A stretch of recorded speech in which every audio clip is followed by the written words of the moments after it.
नमस्कार, SBT nation पर आपका स्वागत है। पेश है 12 जून गुरुवार दोपहर देश भर की बड़ी खबरें। आइए सबसे पहले नजर डालते हैं आज की हेडलाइंस पर। राजस्थान में ईडी के छापे, 2700 करोड़ का मनी लॉन्ड्रिंग केस।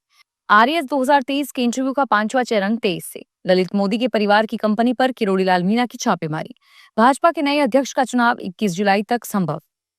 मणिपुर में फिलहाल राष्ट्रपति शासन से ही रहने के हैं आसार। और अब खबरें विस्तार से सुनिए।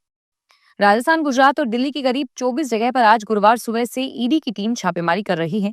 जांच एजेंसी के सूत्र के मुताबिक ये करीब 2700 करोड़ रुपए का मनी लॉन्ड्रिंग का मामला है। राजस्थान के सीकर के बाद गुजरात के अहमदाबाद और दिल्ली में कार्रवाई हो रही है। जानकारी के अनुसार ये रेड नक्शा एवरग्रीन नाम के प्रोजेक्ट में हुई धोखाधड़ी को लेकर है।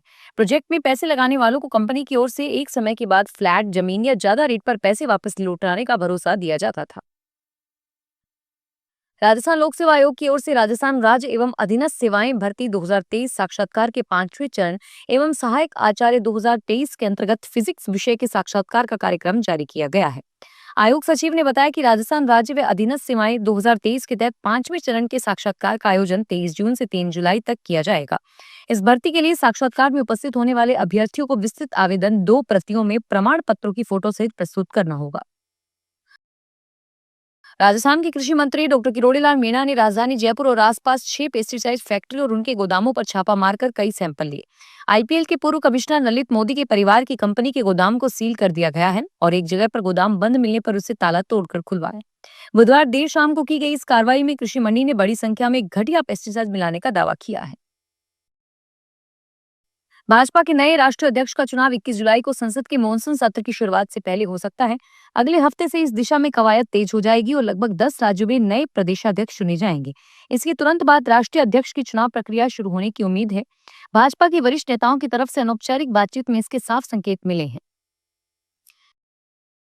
जाति हिंसा से जूझ रहे मणिपुर में फिलहाल भाजपा नई सरकार का गठन नहीं करेगी। मोदी सरकार की प्राथमिकता फिलहाल राज्य में 2 वर्षों से जारी मैतई और कुकी जो 2 समुदायों के बीच सामंजस्य स्थापित करना है। इससे पहले राष्ट्रपति शासन हटाए जाने की संभावना नहीं है और इससे पहले 15 जून तक राज्य में दोबारा भाजपा सरकार के गठन का दावा किया जा रहा था। 30 अप्रैल को 21 विधायकों ने प्रधानमंत्री नरेंद्र मोदी और केंद्रीय गृह मंत्री अमित शाह को पत्र भेजकर राज्य में तत्काल सरकार बनाने की मांग की थी।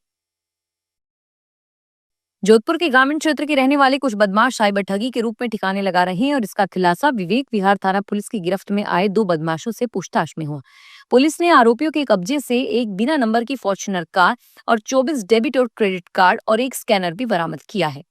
डीसीपी राजेश्री वर्मा ने बताया कि 8 जून को एक कार में सवार 2 युवकों को पकड़ा, जिनकी पहचान जोधपुर ग्रामीण के चोमू थाना अंतर्गत प्रहलादपुर पंकज सेवर के रूप में हुई। राजस्थान हाईकोर्ट ने सुनवाई के दौरान एएलबी के छात्र को फटकार लगाई। कोर्ट ने छात्र की अपील को खारिज करते हुए कहा कि कोर्ट से तथ्य छुपाना न्यायिक प्रक्रिया के साथ धोखे के समान है। अदालत ने कहा कि किसी भी मामले में न्यायालय से तथ्यों और जानकारी को छुपाना गुमराह करने के बराबर है। इसे न्यायालय के साथ धोखाधड़ी के रूप में देखा जा रहा है। न्यायालय ने भी यह कहा कि याचिकाकर्ता का हाइड एंड सीक जैसा व्यवहार था।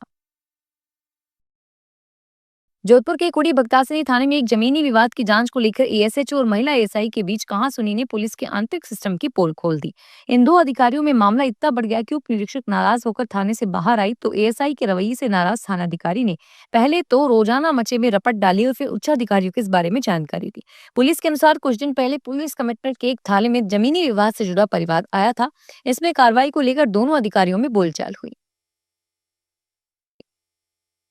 ईडी ने गुरुवार सुबह झुंझुनू शहर में एक बड़ी कार्रवाई करते हुए केके कॉलोनी स्थित पूर्व सैनिक सलीम खान के घर पर छापा मारा।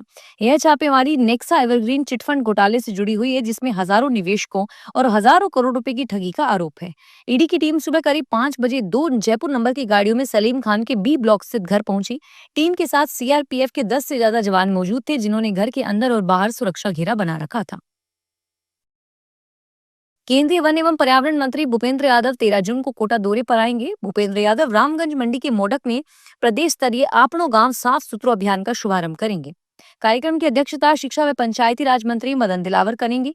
केंद्रीय मंत्री के दौरे को लेकर प्रशासन ने तैयारियां शुरू कर दी है। प्रदेश स्तरीय स्वच्छता अभियान का उद्घाटन 13 जून को दोपहर 12 बजे जिला कोटा के मोडक गाँव में आयोजित किया जाएगा। 13 जून को 2:30 बजे चेचट के परिसर में आम सभा को संबोधित करेंगे। जोसा की ओर से अन्य शीर्ष इंजीनियरिंग कॉलेजों में प्रवेश के लिए की जा रही काउंसलिंग की चॉइस फिलिंग आज शाम 5 बजे तक है। इस वर्ष काउंसलिंग आईआईटी, एनआईटी समेत देश के 127 कॉलेजों की 60,000 से अधिक सीटों के लिए 6 राउंड में कार्यवाही की जा रही है। Career counselling expert Amit Ahuja ने बताया कि यदि विद्यार्थी दिए गए समय में अपनी भरी हुई कॉलेज चॉइस को लॉक नहीं कर पाता है, तो उनकी अंतिम सेफ चॉइस स्वतः ही ऑटो लॉक हो जाती है। जॉइंट सिंह काउंसलिंग का द्वितीय मार्कशीट एलोकेशन जारी कर दिया गया है। केंद्र में भाजपा के 11 वर्ष पूरे होने के उपलक्ष्य में भारतीय जनता पार्टी की ओर से आयोजित वंदे गंगा जल अभियान के तहत अजमेर की आना सागर झील की सफाई की जाएगी। भाजपा शहर अध्यक्ष रमेश सोनी ने बताया कि इस अभियान के तहत पारंपरिक जल स्रोतों की सफाई की जा रही है, जिसके तहत 13 से 15 जून तक आना सागर झील के किनारों पर सफाई करने के साथ ही झील के किनारों पर जमा मिट्टी को भी निकाला जाएगा, ताकि इसकी भराव क्षमता बढ़े। अभियान की शुरुआत 13 जून को सुबह 6:30 पर मॉल के पीछे वैशाली नगर चौपाटी से की जाएगी। फिलहाल इस बुलेटिन में इतना ही, फिर पेश होंगे तमाम बड़ी खबरों के साथ। धन्यवाद।